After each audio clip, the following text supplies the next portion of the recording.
Una lista corra ya. Ya. Buenos días, compañeros, profesor y compañeros. Todos hoy día vamos a poner sobre las pruebas hepáticas y las pruebas pancreáticas.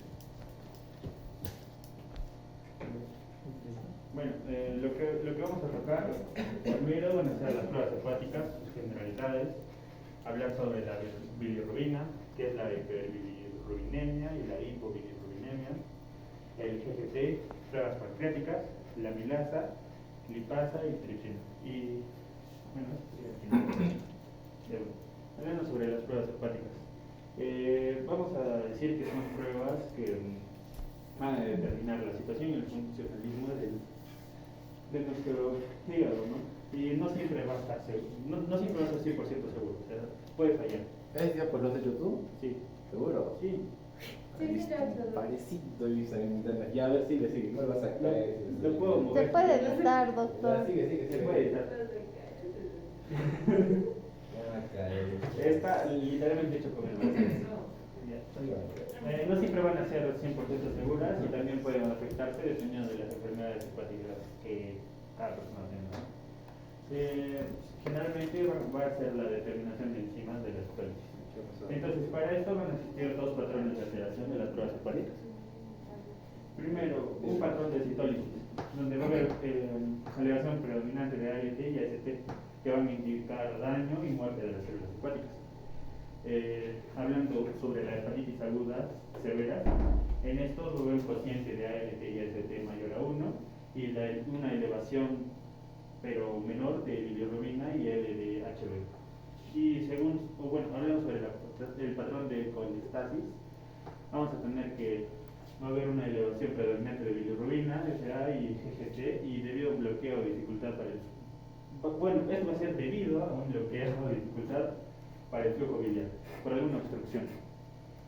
En este patrón de colestasis va a haber una que se va a llamar patrón de colestasis disociada, que va a ser debido a un bloqueo parcial. Este puede ser parcial o total. Y va a ser por el aumento de FA y GGT y una bilirrubina normal.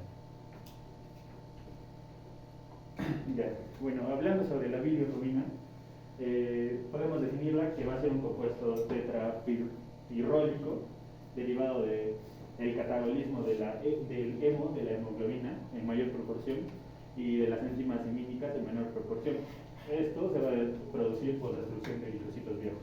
Entonces vamos a tener dos tipos de bilirrubina: la bilirrubina directa y la indirecta. La indirecta va a pasar al torrente sanguíneo por difusión pasiva y va a circular con la albúmina. En cambio, la directa o conjugada va a ser hidrosoluble.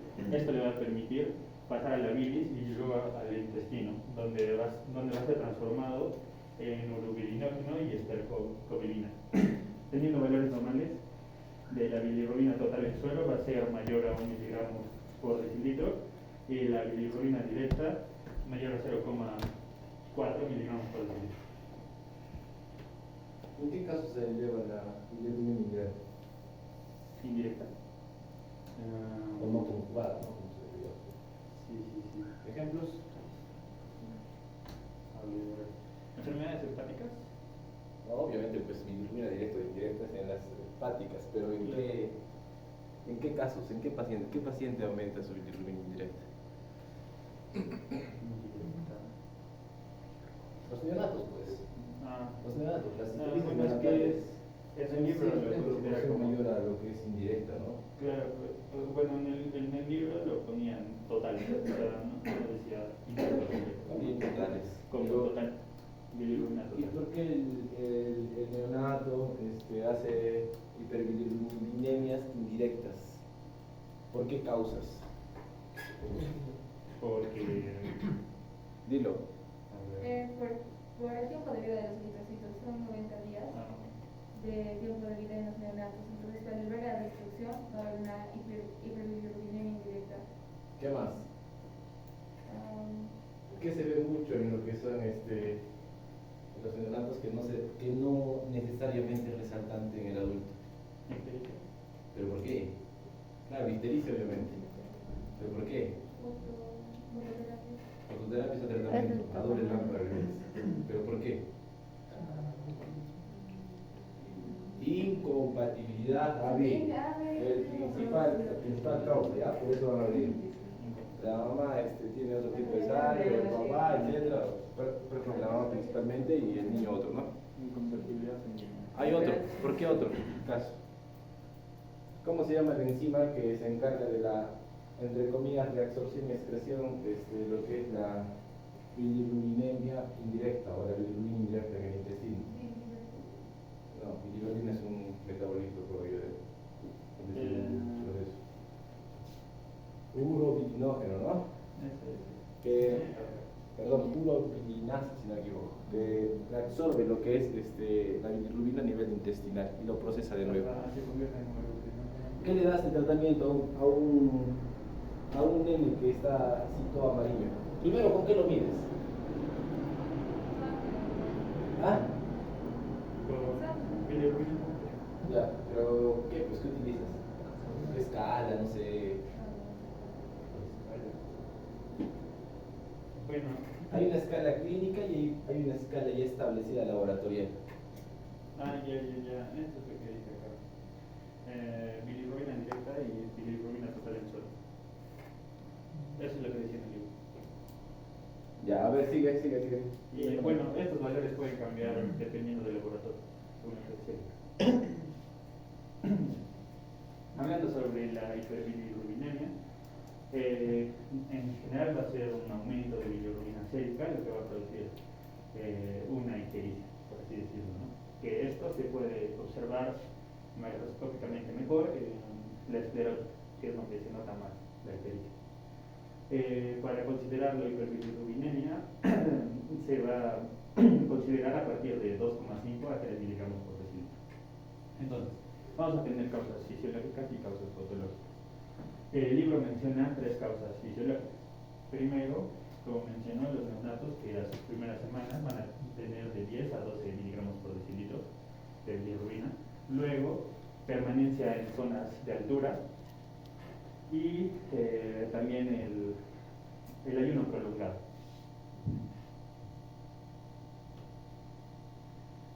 Bueno, hablando ahora sobre lo patológico, vamos a tener distintos tipos en los que se aumenta de distintas formas. Primero, por el aumento en la producción de bilirrubina, en el cual la bilirrubina directa va a ser menor del 20% del total. En estos casos, va a estar dado por transfusiones sanguíneas, procesos hemolíticos, erytropoiesis ineficaz, reabsorción de grandes hematomas. También en el déficit en la capacitación o conjugación hepática de la bilirrubina va a ser igual, ¿no? De menos del 20% del total. En esto vamos a tener a la ictericia neonatal, que ya mencionamos, la enfermedad de Hilbert y el síndrome de Crigler-Najjar, que son similares en cuanto a sus síntomas. Y también sobre el déficit de la capacitación por competición con rifampicina, algunos contrastes radiológicos, probenecid o ácido flavipídico, bueno, que son más que todo medicamentos. También vamos a tener que la lesión hepatocelular y colestasis intrahepática no obstructiva se va a dar cuando la bilirrubina directa va a ser del 20 al 60% del total. Algunas enfermedades pueden ser la hepatitis aguda, la crónica, la sepsis, cirrosis hepática, colestasis benigna postoperatoria, insuficiencia cardíaca derecha, etc. Después, sobre la colestasis intrahepática obstructiva, en el que la bilirrubina directa va a estar de 50 a 70% del total. La cirrosis biliar, bueno, en estos podemos observarlo en la cirrosis biliar primaria, colangitis autoinmune, el síndrome de Alagil, rechazo del trasplante hepático, síndrome del aceite tóxico, enfermedad de Caroli, etc. También sobre la colestasis extrahepática por obstrucción de la vía biliar. En este caso, la bilirrubina directa va a ser mayor al 60% del total. Algunas enfermedades como la litiasis biliar, la pancreatitis aguda y crónica o un pseudoquiste pancreático, la candidiasis, enfermedades renales, tumores benignos de la vía biliar principal, etcétera, etcétera. Hasta la siguiente. Y la hipobilirrubinemia, que no va a ser muy considerado por las clínicas, no tiene un gran interés, pero se puede observar en algunas anemias aplásicas que bueno, es un fracaso hematopoyético primario crónico que produce una pancitopenia en tejido óseo. Si definimos a la bilirrubina como el producto del metabolismo, ¿a partir de qué se forma esto? ¿De qué se metaboliza? De la sangre.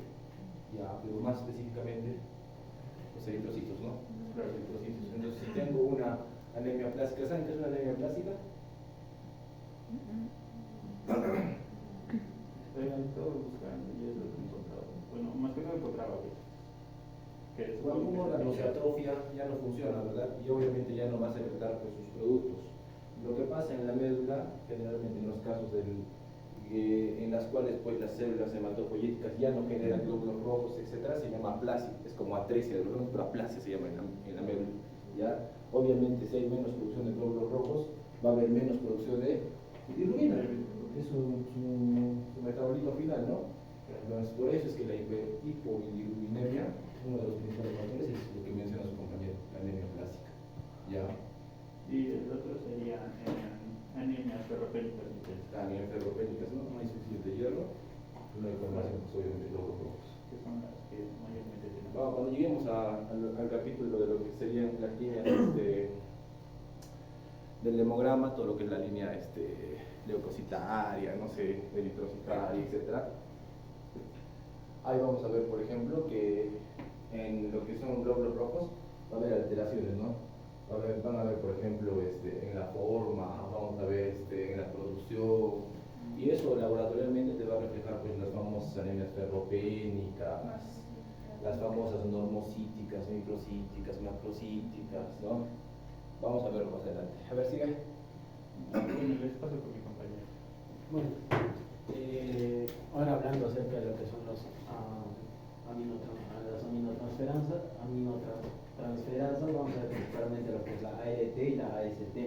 Bueno, vamos a ver que estas van a ser enzimas que que transfieren un aminoácido a un cetácido receptor.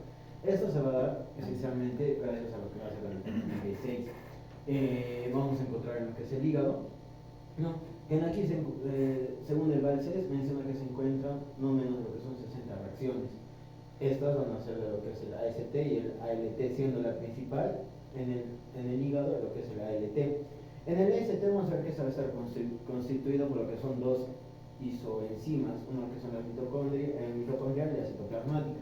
La citoplasmática a su vez va a ser exclusiva en lo que es el ALT, por así decirlo. Bueno, también aquí vamos a encontrar que estas no solo se van a dar en el hígado, ¿no? También vamos a encontrar en lo que es el músculo esquelético, los eritrocitos, el corazón, el páncreas y lo que es el cerebro.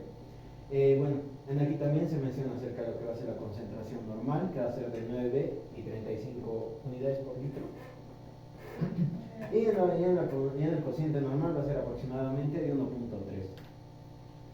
Entonces, ALT no se olvida que es específico del hígado, ¿cierto? Porque el paciente con pancreatitis también te va a elevar estas dos enzimas, ¿ya? Pero tienes que tener, pues, ahí va tu criterio médico, ¿no? Si el problema está a nivel del hígado, va a ser más a predilección de ALT. Si estaré pensando en pancreatitis, puede estar elevado ambos, pero ¿en quién voy a pensar? ¿En ALT-ST? No, pues ya pensaría en amilasa y pasa, cualquiera de los dos, ¿cierto? Ya, dale, a ver. Bueno, en la clínica vamos a encontrar que el punto de interés, por así decirlo, va a ser lo que es la hipertransaminasemia. Aquí vamos a ver causas, ¿no? En lo que es la hepatitis aguda, vamos a ver que va a haber un aumento mayor en lo que es el LT. En lo que respecta a lo que es la hepatitis viral, va a producir un mayor aumento que va a ser aproximadamente de 100 unidades por litro. Esto si no se sospecha de un origen tóxico farmacológico o lo que viene a ser isquemia. También se incrementa en lo que es la infección aguda por Epstein-Barr, el citomegalovirus y en lo que es el VIH. Otros agentes que también vamos a encontrar aquí va a ser que se puede dar por infecciones de brucelosis, tuberculosis, fiebre tifoidea, hongos o parásitos. En este caso vamos a ver un aumento moderado que va a ser menor a lo que es 300 unidades por litro. En lo que son los tóxicos farmacológicos vamos a ver que va a ser lo típico en eso, va a ser una intoxicación por paracetamol o tetracloruro de carbono. En lo que es la alcohólica, esta va a ser moderada, menor a lo que son 500 unidades por litro. ¿Ustedes alguna vez han visto visto intoxicación por paracetamol? En sus rotaciones, ¿lo han visto alguna vez?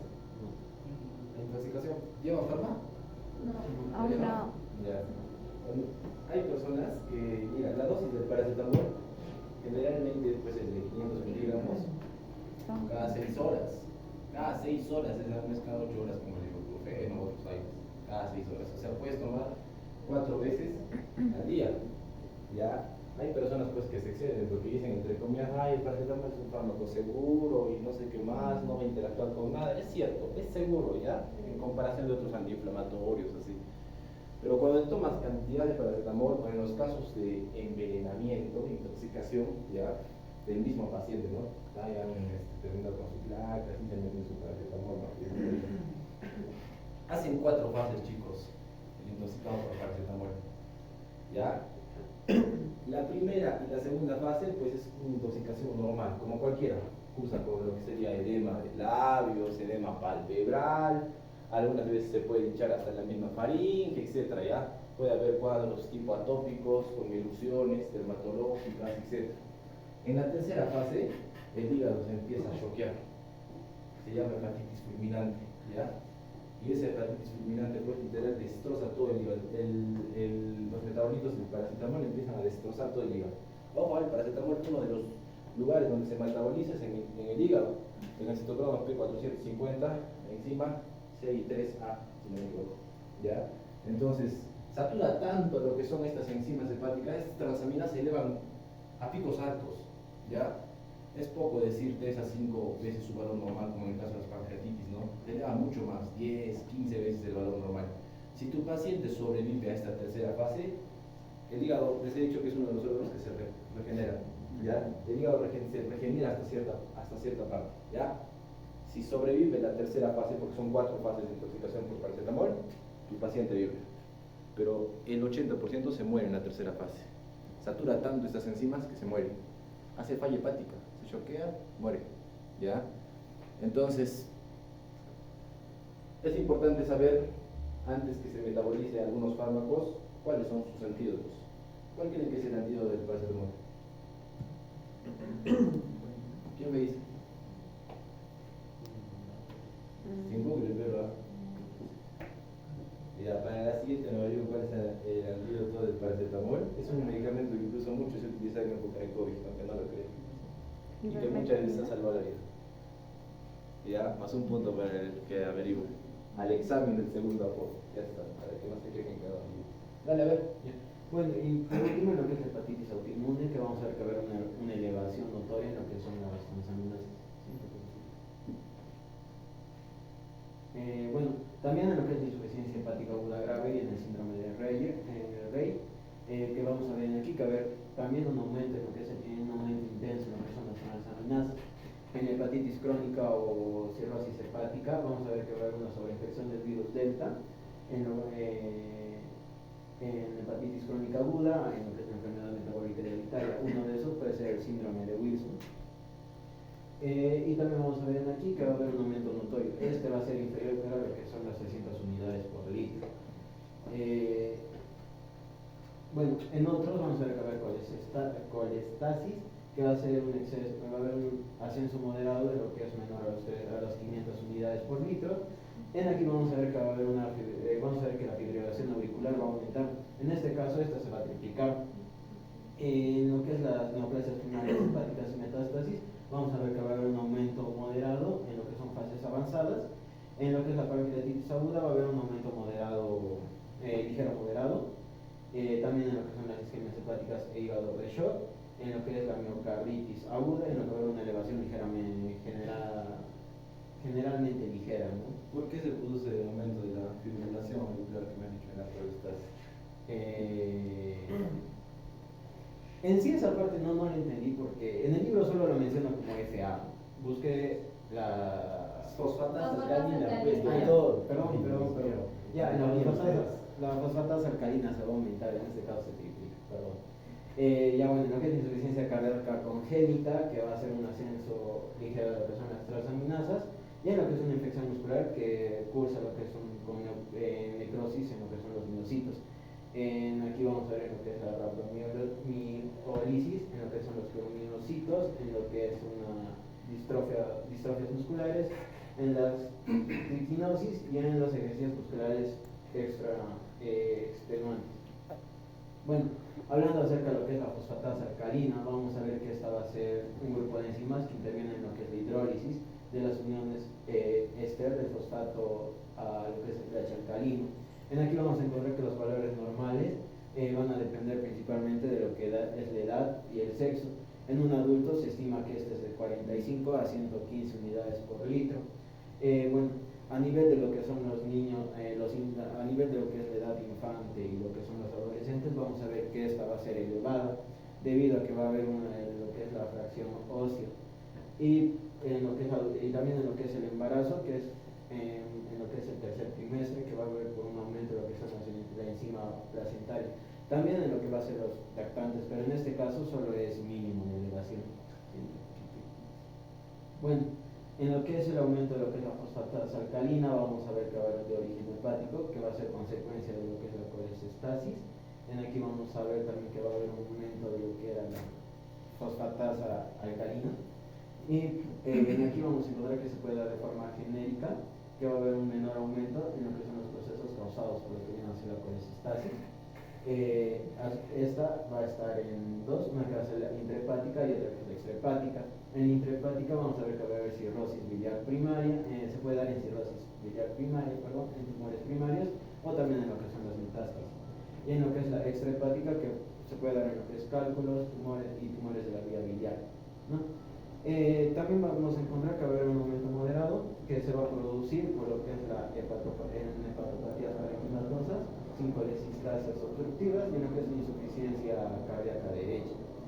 También vamos a ver que se puede dar de origen óseo, que va a ser consecuencia de lo que es la actividad osteoblástica aumentada. Aquí vamos a encontrar que va a haber una hiperparatiroidismo primario. Aquí vamos a encontrar que el marcador va a haber un aumento en lo que es el marcador, en lo que es la enfermedad de Payet, que también se va a dar un aumento en ese mismo marcador. En los tumores obstructivos osteoblásticos primarios, en la metástasis ósea de tumores, mayormente en lo que es la próstata, también en neoplasias que se originan en lo que es la médula ósea y en fracturas en proceso de cicatrización. Y también de origen intestinal, que va a ser el ulcus péptico, las malabsorciones graves y el infarto intestinal agudo. Bueno, y en lo que es la disminución de lo que es la fosfatasa alcalina, vamos a ver que esta se produce en diversas situaciones, como lo que es la hipofosfatemia congénita, el hipertiroidismo, mayormente lo que va a ser hipotiroidismo, mayormente lo que son los infantes, en lo que es el escorbuto y en la enfermedad celíaca, en lo que es la acondroplasia y en lo que son intoxicaciones por vitamina D. Bueno, ahora repasa mi siguiente. Ya, bueno, ahora para pasar al último segmento de lo que es básicamente las pruebas hepáticas, les presento la gamma glutamínica peptidasa o más en confianza la GGT. Ya, esta va a ser una enzima que va a estar no exclusivamente en el hígado, pero en este se va a encontrar en mayor cantidad. ¿Dónde se encuentra el todo? Hígado, páncreas, pulmón, ¿Pero en qué parte exactamente? en los canalículos biliares y dentro de las células. Canalículos biliares, ya. Por eso más adelante vamos a hablar. Bueno, Está bonita la exposición. Ya, bueno, en sus valores normales va a ser diferente varón y mujer. En varón se menciona que va a ser menor o igual a 40 unidades internacionales por litro y en la mujer menor a 28 unidades internacionales por litro. Respecto a la ubicación, como les decía, principalmente se ubica en el hígado, pero también vamos a tener páncreas, bajo corazón, intestinos, etc. Y dentro de la célula, en este caso vamos a hablar del hígado porque estamos en perfil hepático, entonces vamos a ver que va a estar dentro de la célula en el retículo endoplásmico, liso, en los microsomas, en menor porcentaje en el plasma y lo más importante es que va a encontrarse en los solubillos biliares. Y esto va a estar muy relacionado a lo que es la elevación de la GGT. Entonces, ¿qué es lo que pasa? Respecto a su función, la GGT va a hacer la transferencia de grupos de alfa-glutamido a grupos peptídicos y a grupos amino. Y en su utilidad básicamente va a ser para determinar el patrón colestásico dependiente de la fosfatasa alcalina. ¿Qué quiere decir esto? Que un patrón colestásico es, como ya lo han dicho, alguna obstrucción que no pueda hacer el paso el paso de la bilis, ¿no? Entonces, ¿por qué dice dependiente de fosfatasa alcalina? Recordemos que la GGT puede estar en todos estos órganos. Entonces, si hay nada más una alteración en la GGT, no determinamos de dónde está viniendo esta GGT. Entonces, ¿qué es lo que hacemos? Si hay fosfatasa alcalina elevada y GGT elevada, nos está diciendo que el daño es netamente hepático. Ya, porque la fosfatasa alcalina está principalmente en los conductillos biliares, ¿no? Entonces, respecto al aumento de esta enzima, vamos a tener que haber unos fisiológicos que se habla bueno, no fisiológico, ¿no? Pero se ve aumento de GGT en las hepatías, en el embarazo, en la infancia. Y respecto a lo patológico, lo separamos en 5 apartados. Las hepatopatías, como, bueno, nos dan una visión de las hepatopatías, como la hepatitis viral crónica aguda, hepatitis alcohólica, donde encontramos 3 veces su valor normal, la esteatosis no hepática, o el hígado graso no alcohólico, perdón, con elevación de GGT, AST y ALT. La cirrosis, y también puede ser un marcador para lo que es el carcinoma hepatocelular, cáncer de hígado, con o sin metástasis. Y la colestasis dependiente de la fosfatasa alcalina, como ya lo he mencionado. Después, en la GGT, si nosotros vemos en nuestro paciente en su perfil hepático GGT elevada, es básicamente, y sin ningún otro marcador elevado, ¿qué nos dice que este paciente ha consumido alcohol? Entonces, este es uno de los marcadores séricos más sensibles a lo que es el consumo de alcohol. Después tenemos el marcador para la pancreatitis aguda y crónica. Siempre puede haber un aumento de GGT. Y en la crónica puede ser por compromiso de vías biliares, ¿no? Después tenemos el aumento por intoxicación por fármacos. Y otros, como por ejemplo la obesidad mórbida, nefropatías, cardiopatías y pues. Ahora es un resumen más para que podamos, como consejo, ahora para poder entender un perfil hepático, tenemos que distinguir patrones. Es decir, cómo sé que me enfrento a un patrón con daño celular del hígado o a un patrón colestásico. Básicamente es lo que nuestros compañeros han explicado, ¿no? Cuando hay un daño celular, es decir, puede haber cáncer de hígado, etc., nos fijamos en la elevación de las transaminasas, la LT y la AST. En cambio, en el patrón colestásico por obstrucción de vías biliares, nos fijamos en la bilirrubina, la fosfatasa alcalina y la GGT. Y respecto a lo que es síntesis, nos fijamos, o bueno, síntesis o también podría llamarse función hepática, nos fijamos en los tiempos de coagulación y la albúmina. Respecto a la clínica, el daño celular se va a manifestar como ascitis, encefalopatía, varices. Respecto a la colestasis, en la clínica nos vamos a ver lo más ¿no? Ictericia, prurito, esteatorrea y bueno, respecto hepatomegalia en ambos. Siguiente, por favor. Ya. Antes que pases. A ver. No. ¿Cuál es más específico de aquello más patrón hepatotóxico o hepático? Ya, un patrón en que se afecta lentamente el hígado, no colestásico, o sea, no. ¿Qué enzima se encuentra según patrón hepatotóxico? Hepatotóxico. Ajá, o hepático, ya se llama. Hay una Está pues, esas dos enzimas. esas dos, pero hay otras también, que es ¿Qué otra marcador. enzima hay? Peto. Ya miren, todo lo que ha expuesto sus compañeros está bien, perfecto, pero cuando ustedes van a estar en la clínica, en el hospital, y va a venir un paciente con dolor en el hipocondrio derecho, ¿no?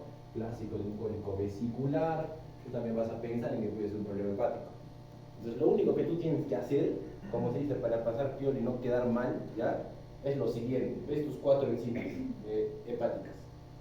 Tu ALT, tu ST, tu fosfatasa alcalina y tu gamma glutamitransferida, ya. Ves las 4. Si las dos están elevadas, la fosfatasa y la gamma glutamitransferasa, piensa en vía, o sea, colitiasis, ¿qué más? Litiasis biliar, colangitis, todo lo que se te venga del tubo, o sea, del conducto de las vías biliares. Si está elevado el ALT o AST, ya, piensa en hígado, hepatitis, cirrosis, ya. intoxicación medicamentosa hepática. ¿Ya? Ahora, no siempre viene como les estoy mencionando. A veces vienen los 4 elevados, pero siempre hay predisposición a una enzima.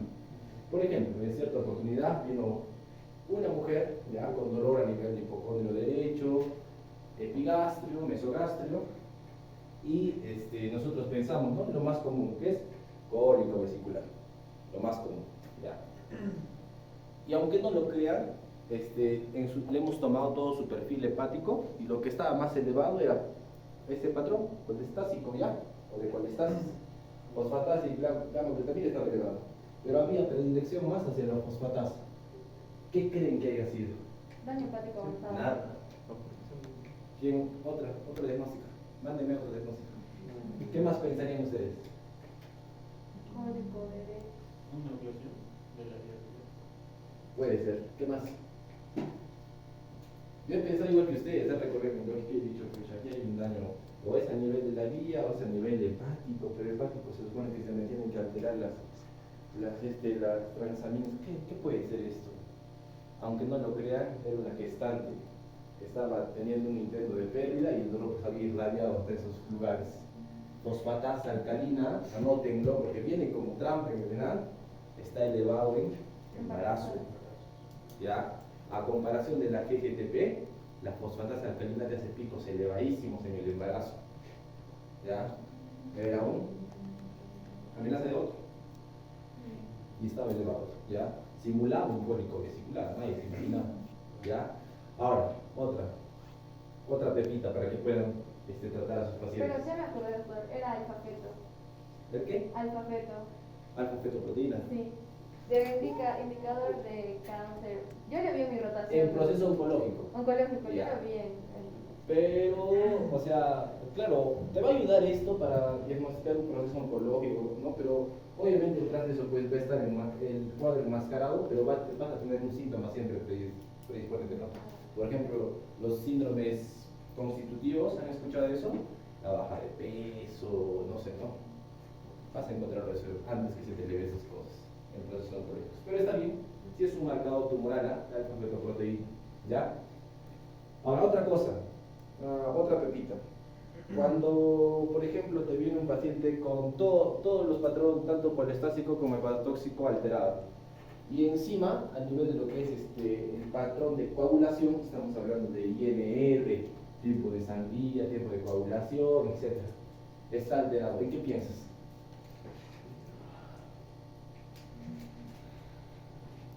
¿Qué piensas? ¿Ah? Puede ser, pero ¿qué es la hepatomegalia? Crecimiento del hígado, ¿no? Cáncer. Obviamente va cáncer de... Hígado. No. El paciente que tiene alterado... Insuficiencia hepática. Ya, está bien, insuficiencia hepática, pero ¿en qué vas a pensar? Pues ya viene un paciente, tiene alterados los dos patrones y encima todavía su patrón de coagulación está alterado. O sea, todo lo que son factores de coagulación están alterados, tiempo de sangría, tiempo de coagulación, valga la redundancia, el INR está totalmente alterado. ¿En qué piensas? ¿Qué está refiriendo fármaco? Cirrosis hepática o hepatitis o secundaria prácticamente a hepatitis alcohólica. Ese hígado ya no está produciendo adecuadamente sus factores, lo que le está hecho una champaña. ¿Ya? Cuando van a llevar semiología, cuando de repente estén llevando, van a clasificar incluso a estos pacientes, ya les he dicho, en grado Child A, Child B, Child C, así se clasifica. Y les explica seguro el doctor Pau, que no sé, cualquiera, no sé, ¿no? Ya. El siguiente, por favor. Ya, bueno, ahora les voy a hablar sobre las pruebas pancreáticas. En esta parte del Valses, Julio nos habla de las pruebas pancreáticas hemáticas, que básicamente son las que son por el páncreas exocrino, producir los vacinos pancreáticos. No recordemos, el páncreas fisiológicamente tiene dos funciones, ¿no? Una endocrina y otra exocrina. La endocrina básicamente está dada por lo que es los islotes de Langerhans con sus diferentes células, pero yo les voy a hablar del páncreas exocrino conformado por lo que son los vacinos pancreáticos. Dentro del páncreas exocrino vamos a ver que la composición de las enzimas que va a generar van a ser de tres tipos, proteolíticas, glicolíticas y lipolíticas. Proteolíticas degradan proteínas, glicolíticas degradan almidón y las lipolíticas triglicéridos, lípidos, etc., ¿no? Entonces les voy a hablar de las tres que se mencionaban en el libro. Tenemos la proteolítica endopeptidasa de la tripsina, procedida o en su forma inactiva, tripsinógeno. Ya vamos a entender que también esta va a ser una causa de pancreatitis aguda. Después tenemos las glicolíticas, que va a ser la amilasa, y la lipolítica, que va a ser la lipasa. Para entender las proteínas, la tripsina va a ser una enzima inactiva. ¿Por qué? Porque esta, cuando se secreta por el páncreas, está en su forma inactiva, tripsinógeno. ¿Y por qué es importante esto? Porque si se activara dentro del páncreas, esta causaría una inflamación y nos llevaría a una pancreatitis aguda. Y esto explica, decía, pancreatitis aguda autoinmune, si no me equivoco, donde el tripsinógeno se activa dentro del páncreas. Entonces no va a haber una clínica y antecedentes marcados como una pancreatitis típica, ¿no? Después tenemos la amilasa y lipasa que van a ser activas. Estas sí están activas dentro del páncreas y cuando se secretan a la segunda porción del duodeno también van a ser, van a estar activas, ¿no? Siguiente. Ahora les voy a hablar sobre lo que es la amilasa. Antes que sigas, ¿cómo se produce una pancreatitis? Porque me has hablado de pancreatitis. ¿Cómo se produce normalmente una pancreatitis? Una pancreatitis básicamente Anatomía no vas a... la pancreatitis Claro. por obstrucción. ¿Pero de dónde viene el cálculo? ¿El cálculo? De la vesícula puede haber diferentes causas. ¿A qué nivel lo estudia? Del embudo del vaso. Está bien. Ya, en nuestro país, generalmente, la principal causa va a ser por litiasis. ¿Y cuál sería la que le sigue? Porque somos en vía de desarrollo. Litiásica Han escuchado la pancreatitis alcohólica, ¿no? y... ¿Sí? ¿Cómo han dicho la pancreatitis alcohólica? No. La primera causa es lito, la segunda es alcoholismo. ¿Ya? Hay toda una fisiopatología. No nos concierne mucho, ya, pero más o menos está bien que esté ubicada en el tema. Ya, dale a ver. Ya, bueno. Entonces, ya que vamos a hablar sobre lo que es la amilasa, que la amilasa va a haber diferentes tipos, ¿no? La pancreática, de las glándulas salivales, de las trompas de falopio, músculo esquelético. Aquí nos importa que la mayoría de la amilasa que vamos a encontrar es pancreática. Ahora, respecto a sus valores normales, tenemos que es de 35 a 115 unidades por litro. Y la utilidad es para el diagnóstico y seguimiento de pancreatitis. Esto es importante porque encontrar amilasa elevada nos va a dar un diagnóstico de pancreatitis aguda. Y podemos tomar varias muestras de la amilasa para ver cómo está evolucionando nuestro paciente. Sin embargo, si encontramos picos muy altos de amilasa, no nos está diciendo que el páncreas está mal. Es decir, que la elevación de la amilasa no está... o no compromete la gravedad del órgano, solo es para el diagnóstico y seguimiento. Respecto a ese aumento, se va a llamar hiperamilasemia y siempre va a ser patológico. Como ya lo he dicho, lo principal es el diagnóstico y seguimiento de pancreatitis, donde va a haber un aumento precoz. Esto también es importante porque en los pacientes con pancreatitis aguda siempre vienen choqueados por el dolor. Entonces, ¿qué es lo que más rápido vamos a ver o tenemos que pedir para confirmar su diagnóstico? Es amilasa. ¿Por qué? Porque esto se va a elevar a las 2 o 3 horas y se va a mantener por 3 a 4 días, pero esto varía. Yo he contado que, no sé, o especialistas dicen que solo 24 horas, en cambio la lipasa sí se mantiene hasta 10 días. La lipasa es el que te dura más. Sí, la lipasa sí que dura más en sangre. Te puede durar hasta 14 días la lipasa. Y te puede dar falsos positivos, por eso es que se evalúa al paciente primero. Y en síndromes, en pacientes como diabéticos, obesos, etcétera, puede que la amilasa no sea tan específica. Entonces, para ello tendremos que pedir el apoyo de la lipasa. Y también esta se va a elevar en complicaciones de la pancreatitis aguda. ¿Cuáles son estas? Ascitis, abscesos, pseudoquistes. También se va a observar en la pancreatitis crónica, pero cuando la pancreatitis crónica tiene puntos exacerbaciones agudas. Exacerbaciones, vamos a ver, ¿cómo le vamos a llamar? Olvídense, saquen de su chip que la amilasa va a estar en pancreatitis crónicas, nunca está. Lipasa, ¿ya? Amilasa nunca está, ¿ya? Ese tiene su nombre. ¿Cómo se llama? Estaba con las exacerbaciones agudas. Bueno, ya, está bien, pero me voy a recordar ahorita. Sigue, a ver, tiene un nombre. Después, trastornos pancreáticos, tenemos el cáncer de páncreas y después de una CEPRE, ¿no? Que básicamente va a ser la abertura de la papila de Vater para sacar algún cálculo que puede estar en la vía hepática o en la vía pancreática. Después tenemos procesos intraabdominales, hepatitis aguda, cirrosis, cuadros colestásicos, isquemia mesentérica, embarazo ectópico, trauma, cirugía, etc. Trastornos de las glándulas salivales, como aquí también se crea esta enzima, entonces tenemos paratiroiditis, cálculos, trauma, radiación, y otros, por ejemplo, una pancreatitis por fármacos, hipertrigliceridemia, hipercalcemia, acidosis, es decir, que los diabéticos son muy propensos o están muy propensos a una pancreatitis aguda. Y insuficiencia renal por el trastorno de la secreción de la amilasa. Y en la disminución, no va a tener utilidad clínica, pero se menciona que puede haber disminución de la amilasa en destrucción extensa del páncreas. Y es obvio, ¿no? Cuando ya no hay páncreas, entonces ya no va a haber tanta amilasa en sus exámenes, ¿no? Por ejemplo, una pancreatitis fulminante aguda, una fibrosis quística avanzada, cáncer, en la lesión hepática grave, en hepatitis, insuficiencia hepática avanzada, etc. Ya, ahora les hablo sobre la lipasa, que básicamente va a ser lo mismo que la amilasa, solo que su diferencia, como les había mencionado, es que su mayor aumento va a ser más tardía que la amilasa, pero se va a mantener mucho más en la sangre, hasta 2 o 3 semanas. Y en la hepatitis crónica siempre va a estar elevado, o sea, es que nos va a decir que nuestro paciente tiene hepatitis crónica, ¿no? Respecto a los procesos intraabdominales, igual, se menciona igual que la amilasa, solo que la lipasa nunca va a estar elevado por procesos de las glándulas salivales y otros procesos como la amilasa. Y bueno, nos dice que puede haber deficiencia de la lipasa cuando se forma o de origen congénito. Respecto a la tripsina, ya les había explicado. Tenemos que pasar la tripsina. Pregunta para el grupo primero. ¿Qué enzima es más sensible y qué enzima es más específica? De las dos, para un cuadro de pancreatitis.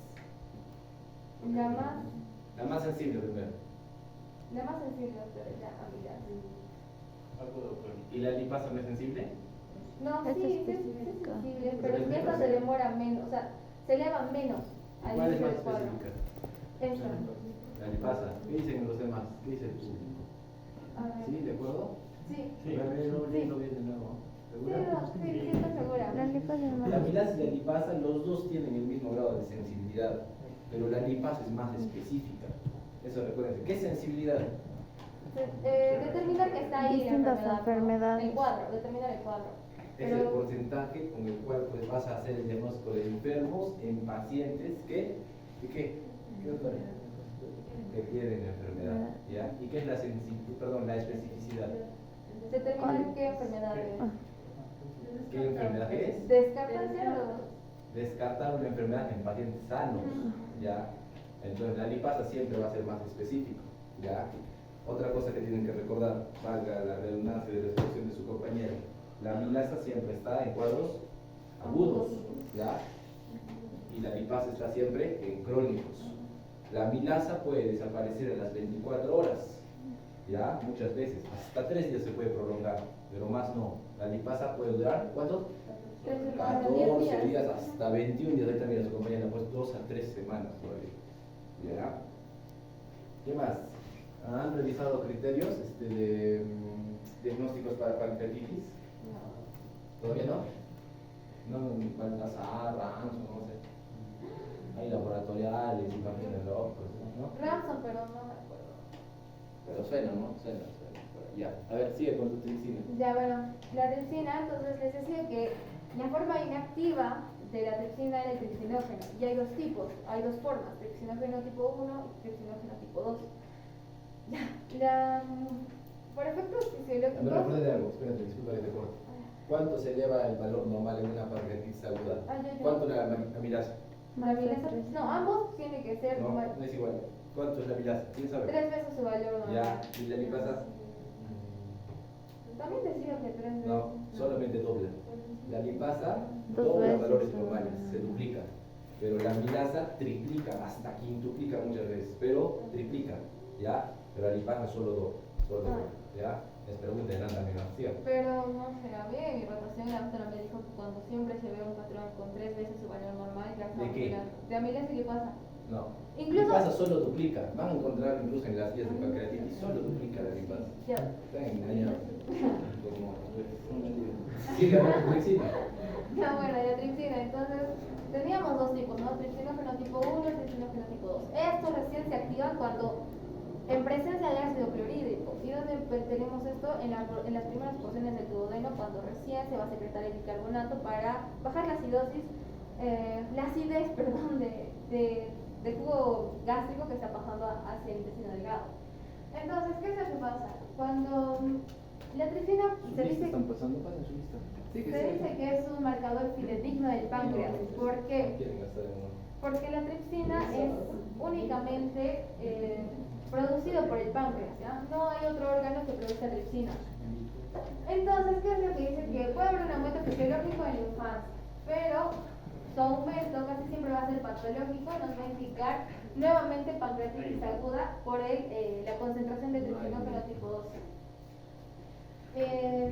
Después, brotes agudos de pancreatitis crónica, carcinoma del páncreas, en un 50% de los casos, fibrosis quística del páncreas y traumatismos pancreáticos. Eso es todo, muchas gracias. Un aplauso para su compañera. También pues, sí lo han hecho bien, chicos, ¿ya? Lo que más me importaba y los iba a destrozar y no encontraba eran los patrones. Esos patrones tienen que saber sí o sí. Cuando estén de internos, médicos generales, especialistas, yo qué sé, sí o sí tienen que manejar esos patrones. ¿Qué más? ¿Qué más se puede preguntar ahí? Semiología, ¿quién está llevando aquí? 1, 2, ¿hay más? Todos son Tingarat. ¿Gastro han llevado bien semiología? Estoy ahorita. ¿Con qué doctor? Con el doctor Oviedo. Se supone que va a ser con el doctor Castorla, pero